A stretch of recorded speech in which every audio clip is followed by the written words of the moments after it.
कांग्रेस की भारत जोड़ो यात्रा जैसे जैसे राजस्थान की ओर बढ़ रही है, वैसे ही सियासी सरगर्मियां भी तेज होने लगी हैं। यात्रा से जुड़ी फोटो और शामिल नेताओं को लेकर विरोधी कुछ ना कुछ तंज कसते हुए दिख रहे हैं। अब ओसिया से विधायक दिव्या मदेरणा की राहुल गांधी के साथ एक फोटो को लेकर भाजपा नेता के साथ राष्ट्रीय लोकतांत्रिक पार्टी अध्यक्ष ने भी इशारों इशारों में भद्दे कमेंट किए हैं। राहुल के साथ भारत जोड़ो यात्रा में शामिल हुई कई एक्टर्स व महिला नेताओं को लेकर तो सांसद हनुमान बेनीवाल ने यह तक कह दिया कि चिपकने से कोई सीएम नहीं बनता है। बेनीवाल ने यह बयान सरदार शहर उपचुनाव में प्रचार के दौरान दिया। इससे पहले उत्तर प्रदेश में भाजपा के पूर्व विधायक अरुण यादव ने भी दिव्या राहुल की फोटो ट्वीट करते हुए यूजर्स से कैप्शन मांगे थे। इसके बाद दिव्या मदेरणा ने कई ट्वीट करते हुए निचतम स्तर की राजनीति बताया था।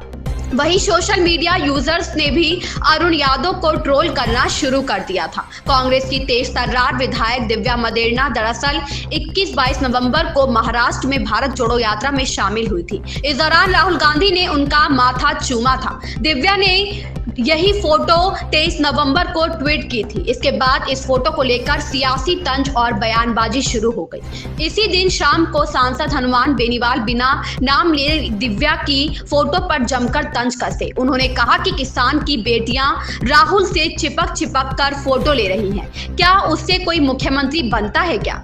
हनुमान बेनीवाल ने कहा, जिस तरह आप महिलाओं का अपमान कर रहे हो, यह क्या यहाँ कोई इंग्लैंड और अमेरिका छोड़े ही है जो आधे कपड़ों में लोग घूम रहे हैं। हमारे कई किसान की बेटियां और अभिनेत्रियां राहुल के चिपक कर फोटो ले रही है, उससे कोई मुख्यमंत्री बनता है क्या? उनकी अकल का दिवाला निकल गया, उनका भी साथ में राहुल गांधी का भी। मैं अशोक गहलोत साहब से अपील करना चाहता हूं। गहलोत जी को अपील का बड़ा शौक है। आपने विधानसभा में कहा था ना कि राहुल और प्रियंका मेरे बच्चे जैसे हैं, मैंने उन्हें गोद में खिलाया है, इसलिए मैं कहना चाहता हूं कि आप राहुल गांधी की शादी कराओ। इसका दिमाग खराब हो गया है। यह भारत को जोड़ेगा या नहीं जोड़ेगा यह मुझे पता नहीं, लेकिन एक दिन ऐसा बवंडर कर देगा देश के अंदर जो कांग्रेस खामियाजा उठाना पड़ेगा। 55 साल उम्र हो गई, शादी की भी उम्र होती है। मेरी भी शादी लेट हुई थी, 34-35 साल के लगभग में मेरी शादी हुई थी। यह तो मेरा भाई मेरे से भी 20 साल आगे चल रहा है, तो 55 के बाद शादी नहीं करते। इसलिए मेरी कांग्रेस नेताओं से अपील है कि आपस का झगड़ा छोड़ो, पहले अपने पार्टी के नेता बिहार कराओ, सबको जिमने के लिए बुलाओ और इसका घर बसाओ पहले और उसे बाद में भारत को जोड़ो। यह मेरी कांग्रेस पार्टी से अपील है।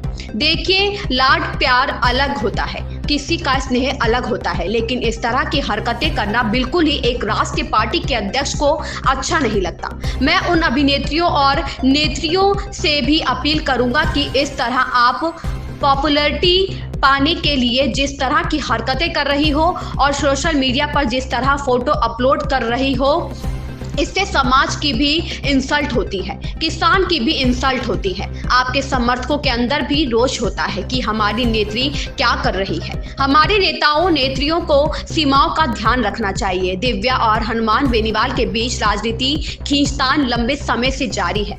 दोनों ही नेता एक दूसरे पर सियासी बयानबाजी का कोई मौका नहीं छोड़ते हैं। करीब 5 महीने पहले बेनीवाल को दिव्या को शादी की नसीहत दी थी, जिसके बाद मदेरणा के गुस्साए समर्थकों ने जमकर हंगामा किया था। इसके बाद बेनीवाल ने कहा कि मैंने कोई गलत बात तो कही नहीं, इतना ही कहा था कि शादी की उम्र निकल जाएगी।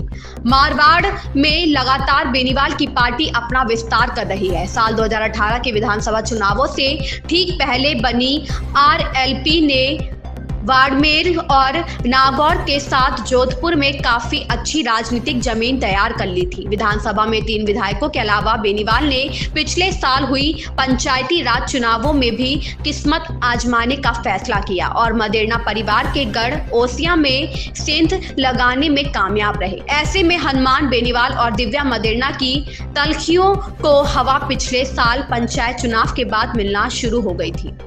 75 दिनों से राहुल गांधी जी अपनी यात्रा के दौरान बच्चों, महिलाओं, लड़कियों, बुजुर्गों, आम वर्कर से लेकर सांसद, विधायकों से स्नेहपूर्वक मिल रहे हैं। इस तस्वीर में कुछ भी असामान्य नहीं है। जो बीजेपी के लोग ट्रोल कर रहे हैं, यह दिखाता है कि आप लोग संतुलन खो चुके हैं। उन्होंने कहा कि एक दल के शीर्षतम नेता का अपने लोगों को इतनी करुणा भाव से एहसास करना कि आप कांग्रेस परिवार का अमूल्य हिस्सा है। यह दर्शाता है कि वह कांग्रेस के कट्टर समर्थकों के प्रति कितने संवेदनशील और भावनात्मक रूप से जुड़े हैं। यह मानवीय गुण आप जैसे नेताओं में विलुप्त है।